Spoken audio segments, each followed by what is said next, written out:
Alright, folks, we're taking a trip to the 1980s with To All a Good Night, directed by David Hess. It is a horror mystery, and it was released in 1980. Pretty much, beautiful prep school students face horror when a killer dressed as a Santa Claus arrives on their campus. So yeah, that's basically the plot. It's a slasher, old 80s slasher. Now, I will be honest, I already knew the twist of what's going on and, why everything happens and towards the end and everything. So, I don't know, I couldn't really get into this one as much. It was fine. Again, it's a Friday the 13th, styled slasher where you have a POV of the killer. And even the reveal is pretty much Friday the 13th, the first one.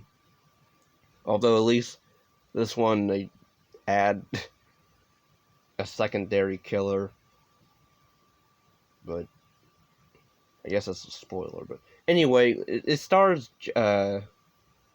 Jennifer Runyon, who's gorgeous in this, but I wish she would have starred in more movies, especially horror, because she does decent. She plays an innocent virgin, innocent, goody two shoes chick, basically. And I love the one nerdy guy. He starts out as an actual nerd, and then when a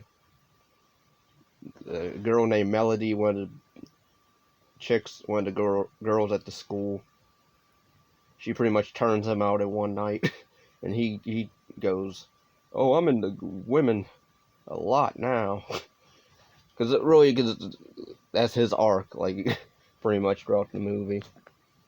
He's a nerd, and then he gets turned out, and then it's like, "Oh, I want women."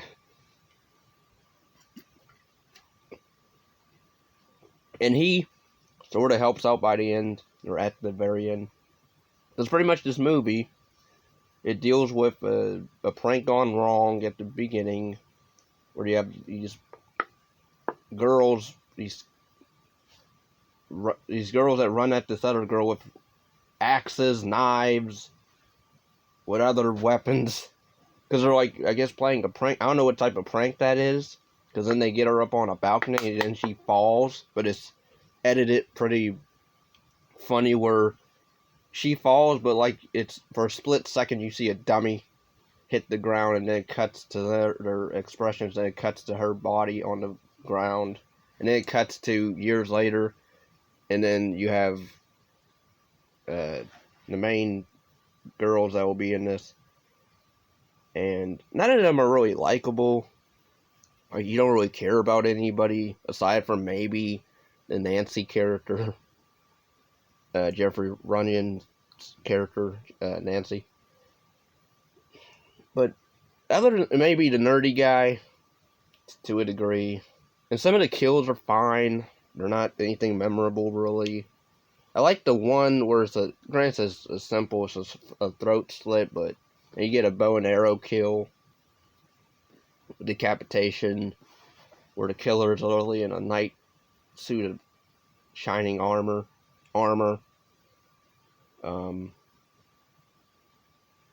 There is nudity in this, so you're like your 80s with nudity.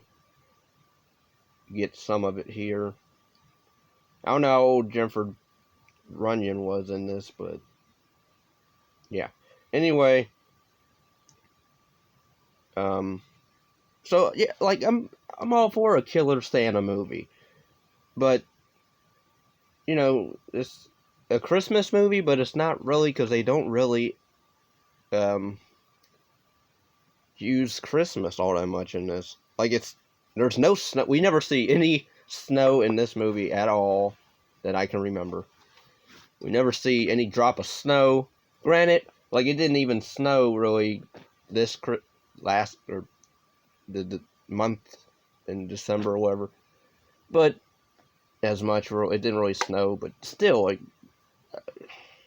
And then there's even shots where, it's supposed to be nighttime, but you can clearly tell that it's daytime, but they put like a filter or something over the thing. Because there's a scene where Nancy talks to this old guy named Ralph from Friday the 13th. Basically, he's a groundskeeper here, and he's like, the plants give us pleasure, or give me pleasure. I'm like, what? What type of plants are you growing?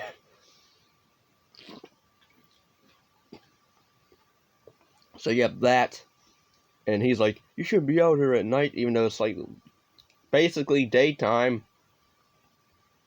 And then they invite guys over for the night, and everybody goes off, one-on-one, and pretty much everybody gets killed off one by one. So you have to check mark that. This movie's edited pretty okay. Like, there's sometimes when there's literally a shot where a girl runs outside, because I believe she saw a dead body, or... No, she goes to meet some guy outside, but he ends up getting killed. Her name was Cynthia, I remember that. Because she's the first one, I believe, that gets nude in this, so I remember her for that. And also because her death is very poorly directed, because she runs outside forward, and the killer just comes off on camera and then stabs her. So, like, let's say I'm coming at the camera, and then somebody just comes, like, right at the right towards me. So they're off camera, and then they run on camera. It's very oddly directed and edited and shot. Like, she would have been able to see somebody standing there. But I guess because the person was off camera, so she can't see them. And then when they get on camera, then they stab her, and then, she sees them, and she dies. In a lame stab thing. I would say Happy Birthday to me is a better slasher than this, because at least that one was, cool, and I actually liked some of the characters in that. Whereas here, I don't really like anybody except for Jennifer Runyon's Nancy character and maybe the nerdy guy. And then there's also one of the other schoolgirls who, she goes nuts by the end, because I guess because she saw her boyfriend, or she saw a dead body or whatever, and she goes nuts and decides to. And the killers don't even bother her, like, by the end. Like, they just leave her alone because they see that she's, already lost her mind. All she does is sing. I believe that was dubbed. Because it seemed like the way the person was singing wasn't her voice, let alone her mouth was not moving to the notes that was being sung. So, I don't know. This movie, drinking Pepsi, just so, yeah. So, yeah, the movie is poorly directed at times. Some of the dialogue, it's just whatever, to who cares. And the killer reveal is just there. I didn't really care. And I guess, it was just boring. So, decent acting from Jennifer Runyon to a degree. So I don't recommend this one, really. I get it's from the 80s, it's probably a cult classic, but, like, I believe this is on Blu-ray as well, but I don't have a Blu-ray, I don't want a Blu-ray, so, yeah. But I don't know. So leave comments down below if you enjoyed this one, or, if you like it, don't like it, or if it needs a remake, which I think it should, with a better ending and better characters, and better directing, so.